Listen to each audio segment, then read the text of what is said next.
This episode is supported by Enscape, empowering your design workflow by turning your BIM model into an immersive 3D experience.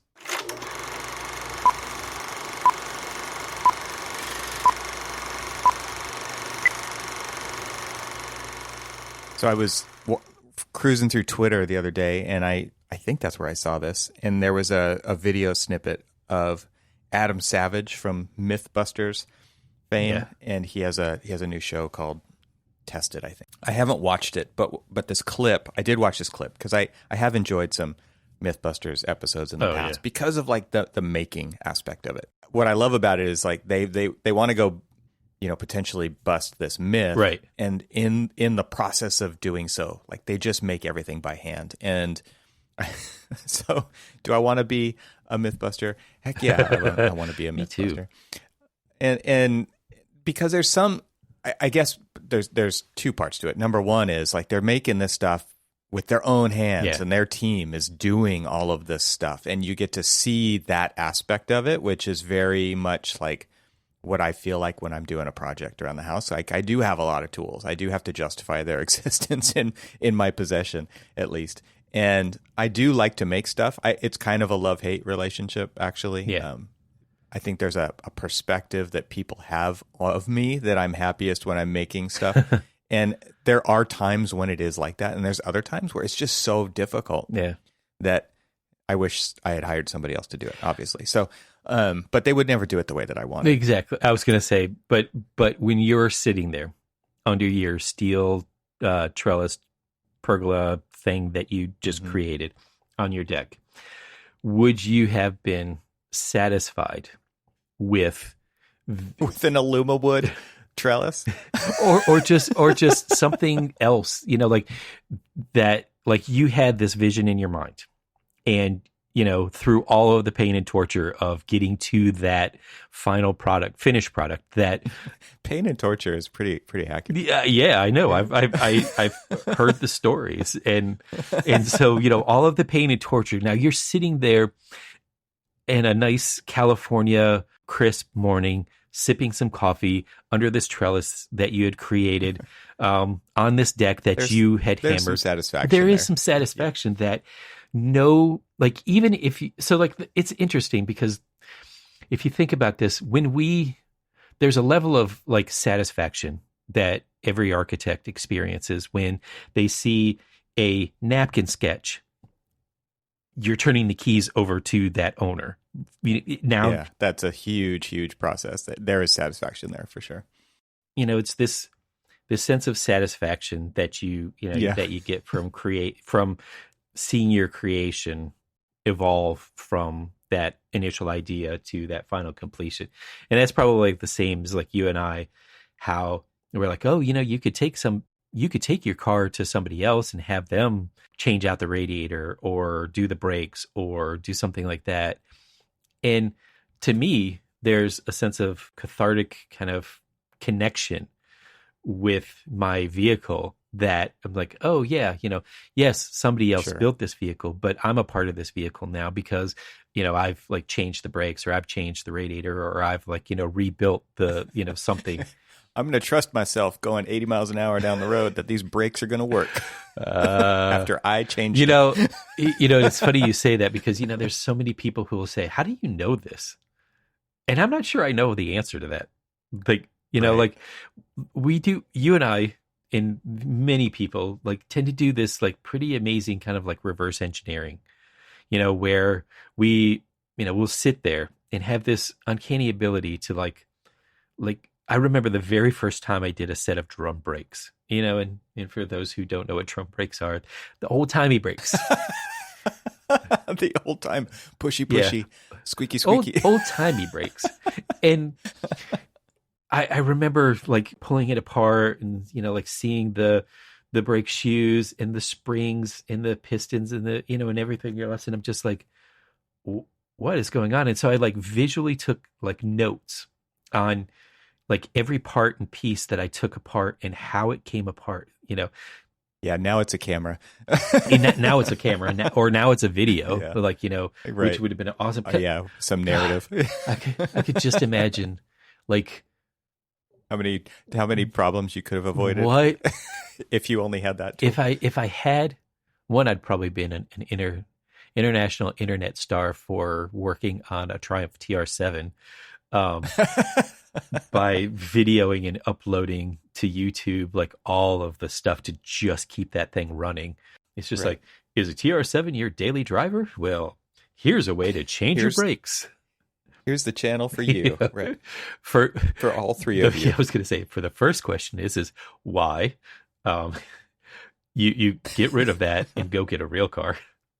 But, but it was just step one. Step one. Stop using this as your daily driver. But it's just this like fun of the craft, fun of being able to like do those things and have that satisfaction that you're able to do that. And so I guess back to like Mythbusters and talking about Adam Savage is that like I totally there in your camp. Like the allure of that show was really not just at the end, there's either going to be this epic failure or epic success of, whatever it is that they were trying to accomplish, but also the fact that here they're taking something. They're taking it apart. They're reverse engineering it, re-engineering it by hand.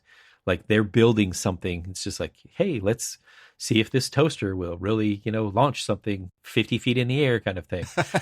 Right. And so they reverse engineer this thing, like, increase and then when they rebuild it with, like their own know-how and stuff. And it's just this it's problem solving in action. Exactly. Right, too. Like that's a huge part of it. It is like all of their combined experience plus brainstorming on the fly, plus experimentation. All of those ingredients, I think, are a part of that, and that is what I love about it. It kind of reminds me, and I want to get back to where I started this story at some point. We'll get there, but like it also makes me think of shows when I was growing up that were very formative for me, which was This Old House, which we've talked about, and also New Yankee Workshop. Like these the use of the tools to do a craft and use them in certain ways with all of the experience and knowledge combined. And, like, especially with This Old House, everybody who's remodeled knows that you open up a can of worms like every single day. Like there's stuff that you cannot foresee that's going to happen that you're going to have to solve around. And this is quote unquote normal, but it is also like, that's what makes it kind of interesting, because that is part of that experimentation and problem solving in action, because it doesn't all go as planned, right? It's not as straightforward as you would appear in the beginning. So I still watch This Old House, and I was watching it kind of like a little marathon of one of the current house that they're working on in Concord, Massachusetts. For those who are actually watching the show, for those who are current, for those who are, and my daughter was just like, we watch like all these shows, like the baking shows and home improvement shows and things like that. And of course, they're always kind of like stuck into the times when they can't get away. And I'm watching car shows, and the one thing that all of those shows have in common that is completely different from This Old House is that within a episode or two, the whole project is done. So there's like a car that is being completely, from ground up restored in 2 1-hour episodes. Everybody who in architecture has seen how HGTV has ruined this for our profession. Has ruined, exactly. And it's just like, wait, you can't have plans? That takes years? Yeah. What? Yeah, it's like, it's just like, wait, but on HTV, it's like HGTV, they met with me yesterday, and this morning they came knocking on the door with permit plans in hand. You're like, totally. Where are your permit plans? You're like, oh yeah, because that's how it works. And so that's the beauty. And so she was just like, this seems kind of boring because it's an entire the pace is so slow. It's like the entire season is just spent on like one house. And I'm like, yeah, exactly. And I was just like, because this is the reality of what we live in. This is the reality of how long it really does take to build a custom home or a restoration or whatever. And I love that they actually take the time to slow down and show you how to do something rather than think about it. Look, it's done. Like that leap is what has gotten us into so much trouble as an industry, the building industry, as far as expectations go. But they actually take the time to say, like, look, this is how you do it. There's I think I brought it up on this show before, but there's this great YouTube channel called The Essential Craftsman, where this guy like shows you how to use a high lift jack for all these different purposes when built like out on the farm, right? and he shows you how like 8 different ways you can use a Stanley tape measure that you never knew you could use it. Yeah. And it's things like that I think are when you can go slow like that and reveal the intricacies that all of their experience has brought them to then convey it to you through this kind of weird YouTube mentorship paradigm, universe that we live in, which is awesome. Like I love that part of it. It's like okay, now we're going to talk about how to install baseboards. Yeah. And all of the things that you need to be thinking about when you're installing baseboards so that when you're done, you're happy with it, right? Because it would appear to be very simple. You buy the wood, you paint it, you nail it on. It's not like that at all, though, in the real world. So that's what I love about shows like New Yankee Workshop and This Old House, where they actually do slow down and say, okay, we're going to install a downspout today, right? Like, we're not going to flip the house today. Just a downspout? That's all you're going to show me? But here I am, and here you are, and here everybody else is. We're riveted on, right? Like, oh my gosh. And look, oh, he's driving a nail. Right. Well, but, and so they go through this whole process, and we're completely riveted by the process of, watching them pull down these gutters and then fix them, repair them, show them how to improve upon them, show why they failed. And like I was hanging on his every word. I was just like, preach it, Tom. That's awesome too. Like showing why it failed so that you can not make it fail again. Exactly. Right? Exactly. And that is what so many of these other shows don't show, which is the crappy craftsmanship that goes into these things so that they look good from 30 feet away on a low res video camera compared to real life, at least. And they don't talk about what these people are going to have to deal with in the future because of the speed at which they did this and the shoddy craftsmanship that they use. Yeah, I always wonder about it's just like, oh, and I flipped this house in 4 weeks. And then you look at the house the way it was those before. poor new owners that are going to get that. And that's the first thing that I think of is like, oh man, like what corners did they cut to get done in this time? Totally. It's literally, there's this song that I always like play periodically that paint the rust. And, and I use the term often. You can make rust look shiny and new by just painting it, but the rust hasn't gone away and it will continue to degrade and it will continue to fail.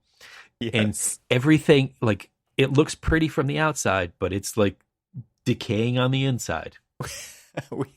We did have an episode titled Bondo Artistry. Exactly. Yeah. Just scrape it out and fill it with Bondo and paint it good as new. Yeah. I hate to keep going back to these car shows and stuff, but you get no, I don't. but you get these, they say Dave Kindig from Bitchin' Rides. He will get a car and they'll be like, oh, this looks great, and then they start to they put it to the media blasting and they take it down to bare expose metal, all the cancer, and it looks like Swiss cheese when it's done, and they're just like, yeah, well, we can't put this back out on the road, and so they show half the stuff that they've got to cut out. And that's what I think of every time I see these home improvement shows. I just worry every time I see these shows. It's just this is the reality they've created to us. And I know that we're way off on the dirt road. That's how it goes. The original road was way the hell over there, and we're now up in the mountains on a dirt pass that we may or may not be able to get out of. We might not be able to turn around on this. Exactly. Getting back to Adam Savage, and where I was originally going with this, because I think this applies to how a lot of people are feeling these days. So I'm watching him recreate a ping pong ball gun that he built when he was in high school, and he's commenting and he's just like, man, this is really taking me back. he's like, I'm feeling the exact same feelings that I felt when I was dreaming this up and making this when I was in high school. And I can only imagine the kind of shenanigans, as an old person would say, which is me in this case, that he got into in school as this kind of person that he is and was. But it's contagious how much fun he's having doing this. Right. And I saw like seriously a 20-second clip, 30-second clip of him figuring out how to build a ping pong gun. And he's just in his workshop by himself. Obviously there's somebody or a tripod, or I don't know if he's filming it himself, or I can't remember if the camera was moving around or not. But, he's 100% focused on making this silly contraption and having the time of his life, producing a show that people enjoy watching. And so he's actually making a living doing this thing that he loves. And I'm sure when he was in high school, had no freaking idea what he was going to do with his life, right? And here he is, ended up doing this. And I know his life isn't all roses, but seriously, to see him, quote unquote, working, which is really playing and having the great time, like that to me was what I long for. Because I don't feel like that. And I know you don't feel like that. And I know that a lot of people who listen to this show don't feel like that. Because, we said the two words early on in this episode that I think a lot of architects feel for this profession or experience is pain and torture. Like it is very hard on a day-to-day basis. And it's like every day we walk away and it's like, wow, how do I recover from that? And then still show up tomorrow to do it again. Exactly.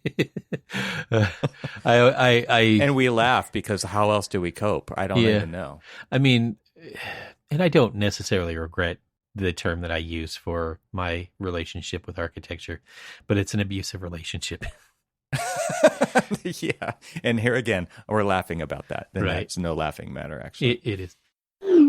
Let's take a moment and talk about the sponsor of this episode. Enscape is a leading real-time rendering and virtual reality tool for the global AEC market. It plugs directly into your modeling software, giving you an integrated design and visualization process. With Enscape, you can render in real time and walk stakeholders through your rendered model with incredible ease. Your buildings can be experienced long before they are built. More than 200,000 unique monthly users from over 150 countries use Enscape to envision better designs. To learn more or to sign up for a free 14-day trial, visit enscape3d.com/Archispeak today.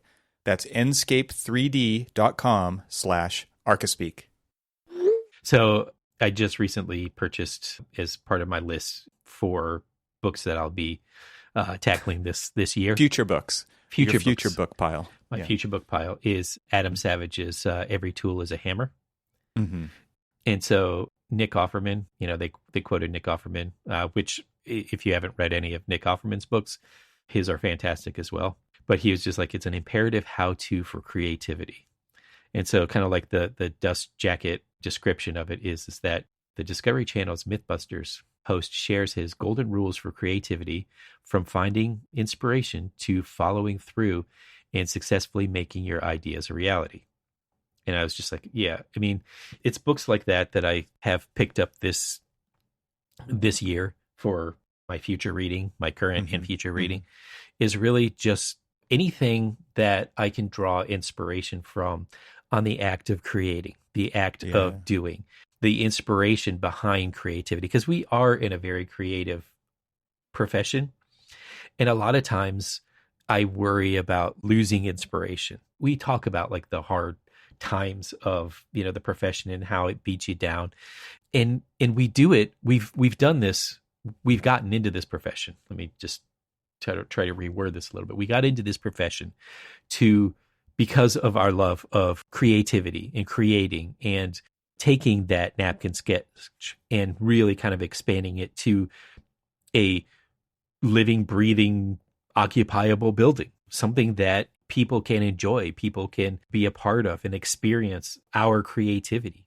And so I've been looking for all of these books, and most all of them, in fact, every one of them currently right now of the titles that I have, the titles that are like, continuously stacking up, none of them are about architecture.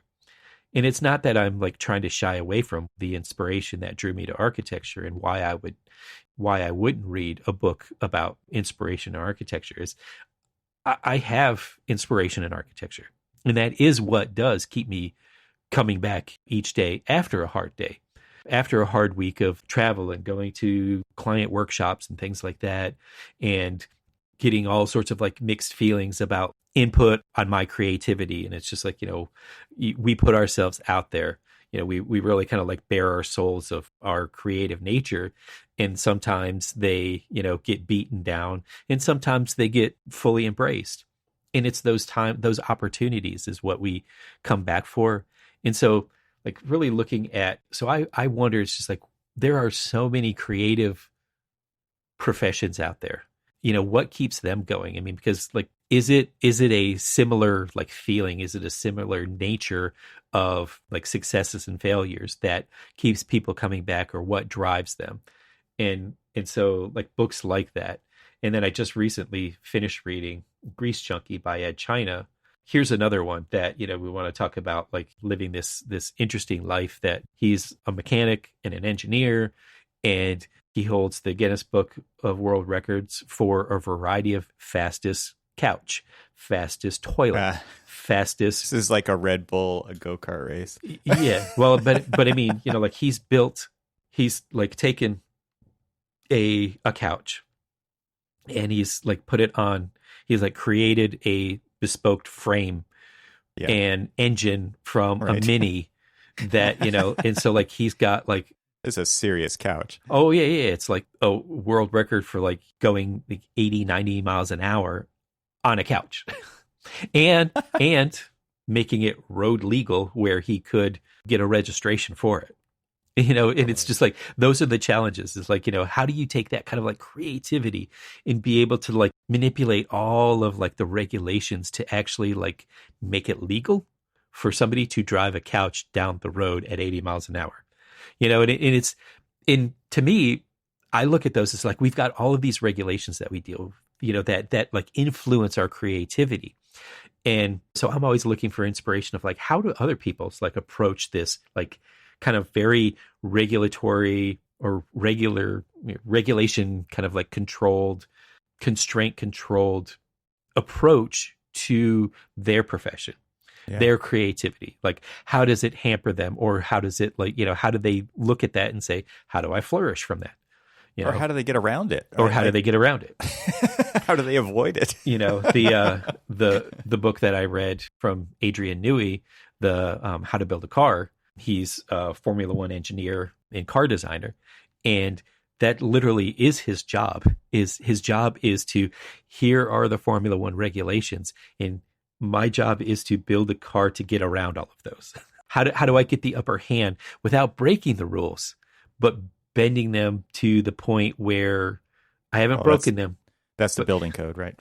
And that's what we do with the building code. Absolutely. Yeah. It's just like, everybody's just like, oh, but the building code says this. And it's like, well, whoa, does it? We just got into a conversation the other day about area of refuge for stairs. And, as weird as that sounds, it's just like, well, we've designed these stairs, and now we need an area of refuge. And I don't think that we've got enough space to do these area of refuge. I'm like, however, we don't actually need the area of refuge. We are a low-rise building, fully sprinkled, enclosed building that actually has direct egress out to the level of discharge. We don't need them. I was like, they are nice to have, but if you're only going 2 floors, you don't need them, even though our fire and life safety code consultants are suggesting them. Here is the gray area, or here is not even the gray area. Here is the black and white issue of why we can or cannot have them. Like, you can argue it, right? Yeah. Here is like, if I present these stairs in front of the AHJ, and they say, well, you need an area of refuge. I'm like, however, I was like, we do for this type of construction, but for our type of construction and all of the other all of the exceptions that we are following, we don't need one. And then it's basically up to them to decide whether or not I am in fact full of BS or not. but at least I understand where I can present the gray areas or how I can bend it and all of that other stuff. And interpret it. Come on. That's interpret it. The correct word to use. Sure, it is the right. It is. You are right.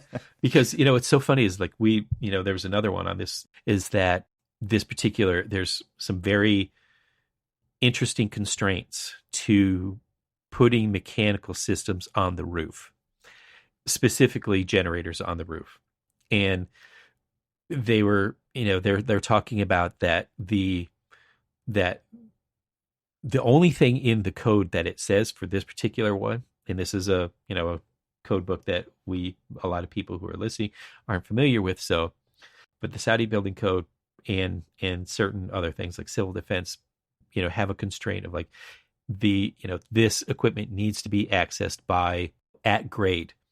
And I'm like, okay, it doesn't say that I can't still put it up on the roof and have direct rated access all the way up to that by a rated stair to get to that, to not only get to that rooftop, but also get to that equipment. And so I have a fully protected space that the civil defense can get up to that roof and, fight a fire. However, everybody's like, no, it says that you have to have access at grade. But it doesn't say that you can't put it on the roof. And the access is at grade. Yeah, exactly. And that's what, that is it my says contention. Access. It doesn't say equipment at grade. Exactly. And that is the contention that we're making is that, and so I'll let everybody know how that, that turns out in the future on whether or not okay. That occurs. Because now it is under review. I like it. I like you're leaving us on a cliffhanger so that people will come back and listen again. Exactly. But I mean, those are the things that I guess the reason why I watch the shows that I do and read the books that I do, it's just because like I like, I find interest in other people's approach on on creativity. That's exactly it. How do they approach problem solving? Yes. Yeah. You can never predict what the problems are going to be or how you're going to solve them or what your team is going to bring to the table to try to solve that problem. Like, it's amazing to me how different things can turn out with one of those variables switched. And that to me is what is so interesting about the whole creative process, whether it's a solo creative process or a group creative process. Every single ingredient is, and those who are part of it is actually all that's needed to solve that problem. And they are the best people to be there at that time to solve that problem. Yeah, exactly. Could they be switched out? Absolutely. And those rules that I just stated would still stand. Like but it's always very interesting to see how like that is a singular outcome of many possible outcomes that was only possible with those ingredients that were at hand. It's so crazy to think about how creativity actually works like that. But I agree, like it is really fun to watch their process of their approach, I think is what you said, to actually solving a problem, because it could be very different from how you would do it, but it provides insight into another way for you to do it sometime. And I think that is what is so cool about that. Yeah, that's awesome stuff, man. And like that's what it brings me. Like I want to watch Adam Savage build a ping pong shooter because I'm not going to build a ping pong shooter, but I want to see how he is going to design the pieces that go into making this thing because I like to see how he thinks. Yeah. Which is informative to me because it's going to inform how I potentially think about solving a problem in the future. And I think that's where like the solo architect, the glorified ivory tower architect who gets all the credit for the project, that whole vision of what that is so misplaced.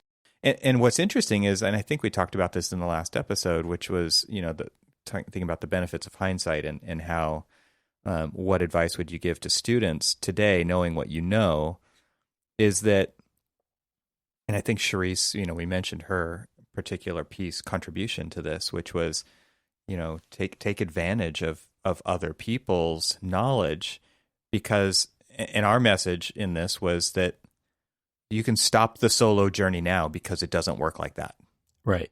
It is not a solo journey, even though that is what education has prepared you for, even though that's what licensure is kind of solving for, right? It's like you're going to be a sole practitioner, worst case scenario. Hate to say it that way. That if you are going to be kind of solo, even if you're a sole practitioner, you're still not going to do this stuff alone.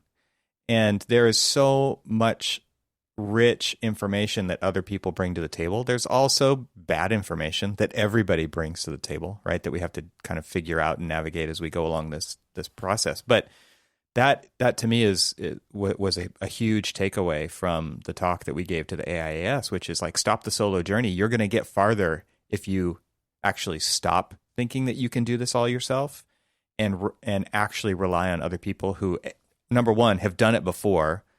And again, you just take that information. You don't have to use it, right? But it's great perspective of how somebody solved a problem in the past. And this just leads to a really interesting kind of framing that is very different than I think what we're prepared for coming into this profession, which is the solo, like you're going to do this all yourself. Yeah. Which is kind of interesting because a lot of people are just like, oh, I didn't realize how much work it is to coordinate. In that, coordinating is a challenge that we're not well prepared for in school. And that's the thing that I always kind of I guess lament about the separation between school and profession is that I understand and appreciate and embrace this notion of creating critical thinkers.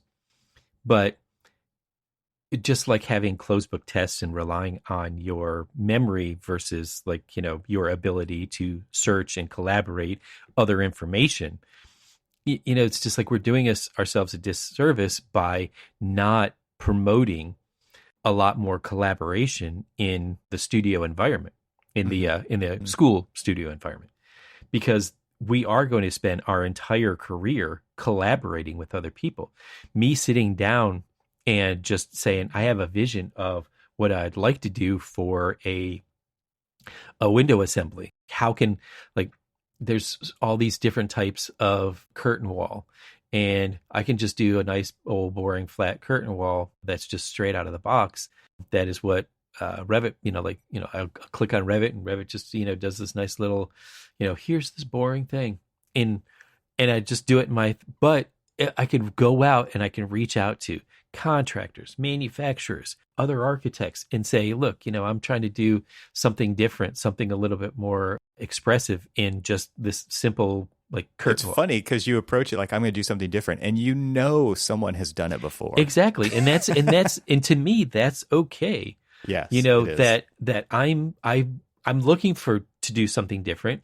And if I flip through magazines or websites or talk to contractors or other architects, and they're like, oh, you should check out this detail that I did here.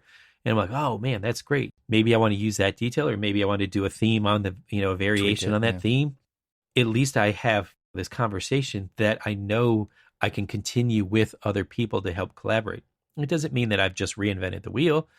I've reached out to other people to help me with improvements of the wheel, or however we want to put it. But it's just this building a better wheel. I'm not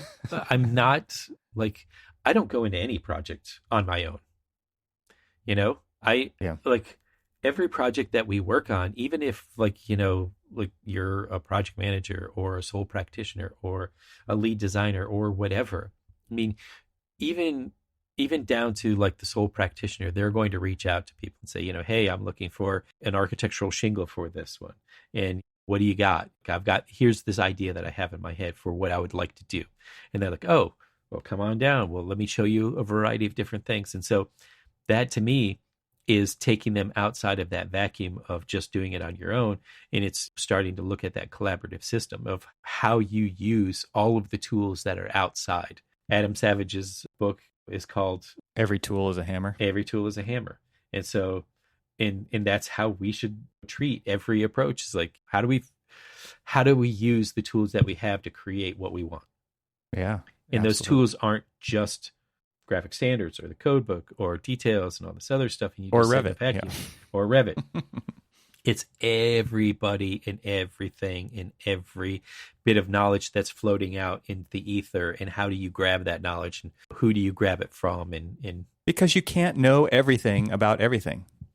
You can't.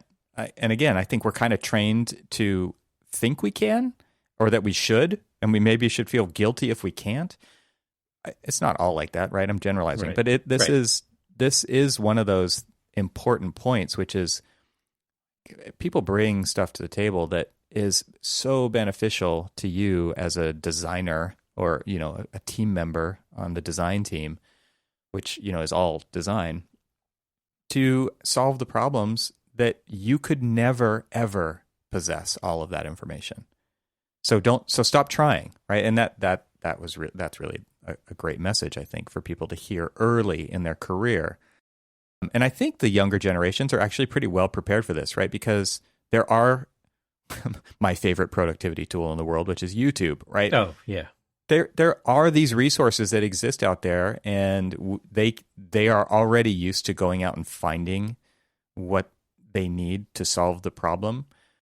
And I think a lot of times we just rely too heavily on the data side of that and not on the personal side of that, because the data is just data. A lot of times it's out of date. It doesn't connect the dots in the way that I think people do, right? So it doesn't bring experience. It's just a point in time. So I do think there's an over-reliance on searching for data for this kind of thing. But I feel like we're really talking about the people who encapsulate this knowledge.